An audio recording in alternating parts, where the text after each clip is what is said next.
di balik cerita, menghadirkan cerita di balik cerita. Klik like dan subscribe untuk berlangganan.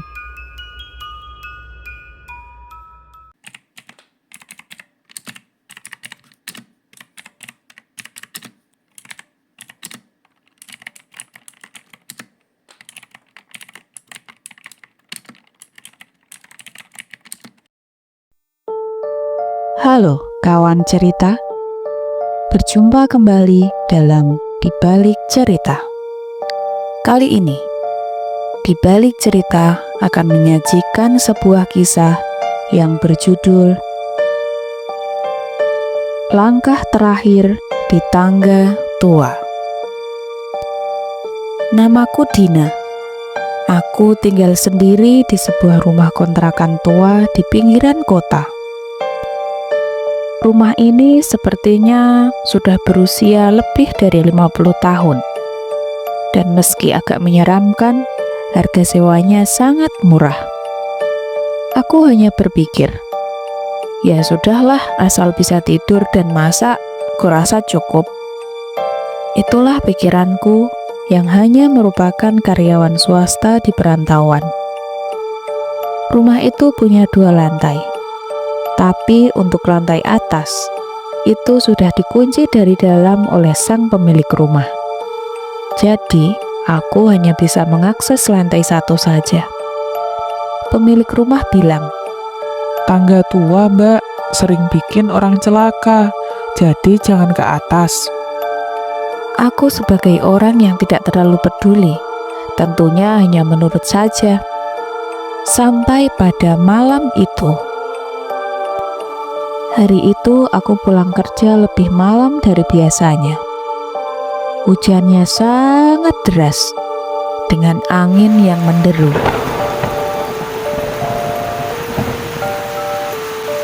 Saat aku membuka pintu, hendak masuk ke dalam rumah, tiba-tiba saja aku mendengar suara derap langkah.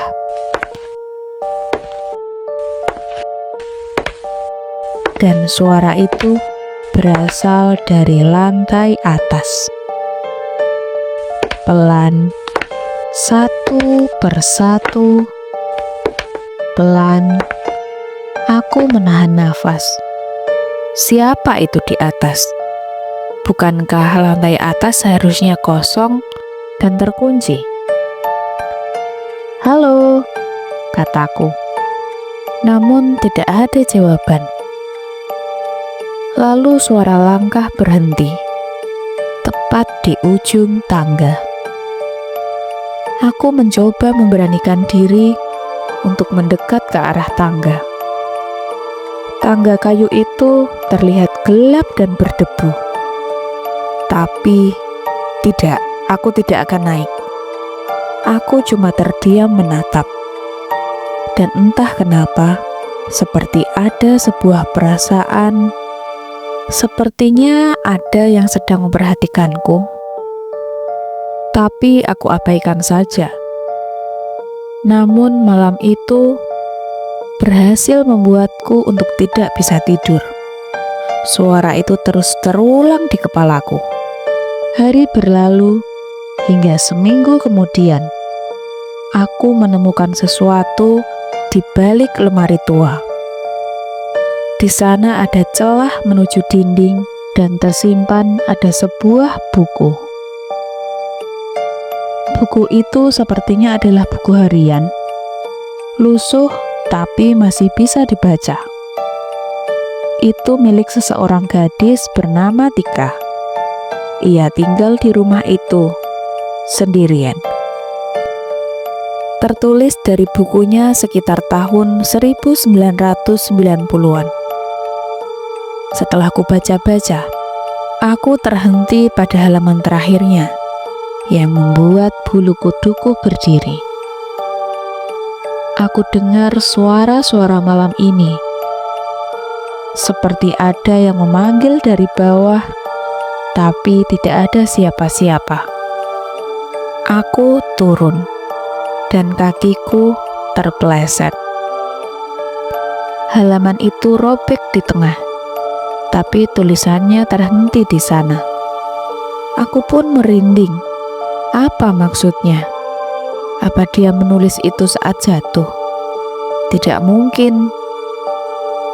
Malamnya, hujan turun lagi.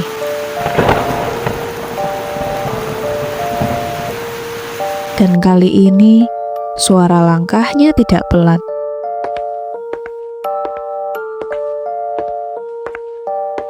Terdengar seperti seseorang berlari menuruni tangga, lalu berhenti di tengah.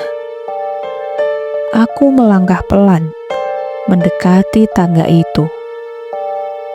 Tidak ada siapa-siapa di sana, tapi tiba-tiba bau anyir tercium sangat kuat di hidungku, seperti bau darah yang sudah lama yang menusuk hidung. Lalu, tiba-tiba angin dingin meniup dari arah atas, padahal semua jendela sudah tertutup. Dan kemudian, aku melihatnya. Sosok perempuan berdiri di atas tangga. Bajunya putih, tapi kotor dan basah. Rambut panjangnya menutupi seluruh wajahnya. Tapi aku tahu kalau dia melihatku.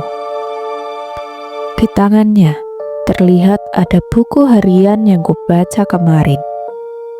Dan kakinya berlumuran darah, patah, seperti tertekuk aneh. Dia menunjuk ke arahku. Perlahan, tangannya gemetar. Kemudian dia berbisik lirih, "Turunlah bersamaku." Aku mundur, tapi kakinya melangkah. Dia turun, lalu terpeleset. Tubuhnya jatuh ke bawah, tapi tidak pernah menyentuh tanah. Dia menghilang di udara. Besok paginya, aku datangi pemilik rumah. Aku ceritakan semuanya. Dia pun hanya terdiam, lalu berkata pelan, Iya mbak, dulu pernah ada penyewa, anak perempuan juga seperti mbak, namanya Tika. Malam itu hujannya deras. Dia naik ke atas karena dengar suara dari lantai atas. Tapi kakinya terpeleset.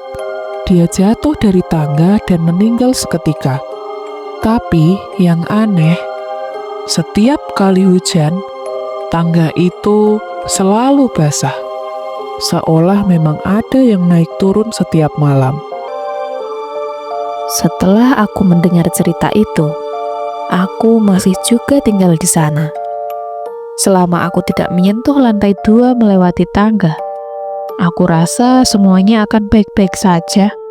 Lagi pula, dengan sewa yang sangat murah, dan aku pun hanya memakainya untuk tidur saja setiap malam.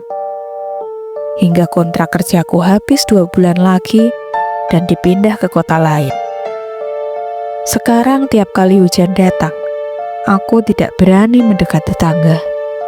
Tapi aku tahu, dia pasti ada di sana.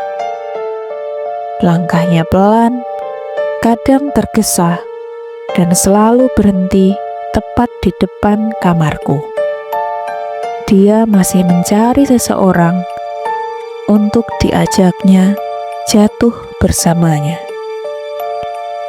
Nah kawan-kawan, itulah tadi sedikit cerita dari Dina yang mengontrak rumah dengan hantu yang terpeleset dari tangga rumah itu.